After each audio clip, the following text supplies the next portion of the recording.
David here, your certified remote financial planner, using technology to make financial advice available to you on your schedule and wherever you may be. Today's topic is investing, specifically where you should put your lazy money, that money that's laying around and not working for you. We all know that one of the keys to financial success is making our money work for us by investing it. So how do we get started? We've got a lot of different options. There's savings accounts, certificates of deposit or CDs, there's bonds, there's stocks. The cool thing is the choice is actually pretty straightforward. There's a natural progression to investing because each choice involves a different amount of risk, and our time horizon should correspond with how much risk we take. If we might need the money tomorrow, we shouldn't take any risk. If we've got 10 years, we can take some risk in pursuit of returns, make our money work for us. All right, let's go through these options one by one. Checking accounts are your home base. That's where you start. They aren't really an investment, but we must make sure they are properly funded to meet our immediate cash needs before we can begin investing in other places. So how much money should we keep in checking? I advocate for being very conservative because trying to grab a few pennies in a low-yielding savings account isn't worth the risk of getting hit by an overdraft fee. Take your rent or your mortgage, your utilities, your monthly bills, all your average monthly spending, then double it or add a big buffer. Once you've got more than you need in your checking, you can move to your basic investment account, your savings. Forget the traditional type and move right to the high-yielding variety offered at online-only banks. This is where your emergency savings should be and any funds you plan to use within a year but not within the week. They're extremely low risk because of FDIC insurance and yield about 1% currently. Online banks can offer high-yield savings accounts because their operating costs are lower.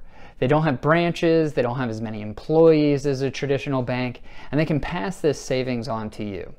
The only downside, if it's really a downside, is it generally takes 3 business days to access your money. Really no big deal for a significantly higher interest rate at the same low risk. CDs are the next step up, and they may be used for money that's invested for 1 to 3 years. They're also FDIC insured, but their rates are slightly higher than a savings account because with a CD you're committing to keeping your money invested for a predetermined period of time. This makes them great for goal planning, like investing the down payment for a home you plan to buy in 18 months. So allow the funds to grow a little bit while taking a minimal risk. Next, we get started into the fun stuff that's not FDIC insured and therefore has a higher risk of loss. The first one is bonds. They can be shorter or long-term investment.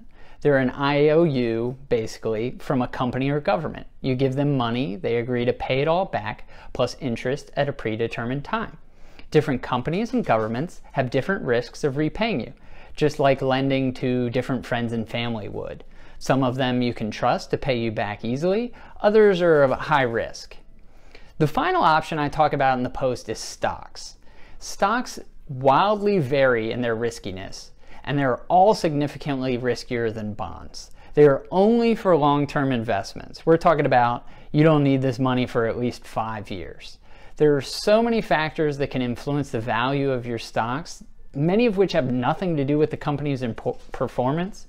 So this money should be invested cautiously in stocks as part of an overall investment portfolio with a long-term objective. The post also touches on foreign stocks and bonds because these investments are an important component of any long-term strategy.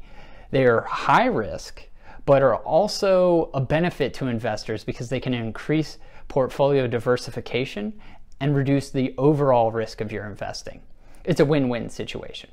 So check out the post for details on all these different investment options for your lazy money and make the choice that corresponds to your time horizon. To get advice on your personal finances, subscribe to this YouTube channel, my weekly blog, or schedule a free 30-minute one-on-one call with me, your certified remote financial planner, using technology to make financial advice available to you on your schedule and wherever you may be.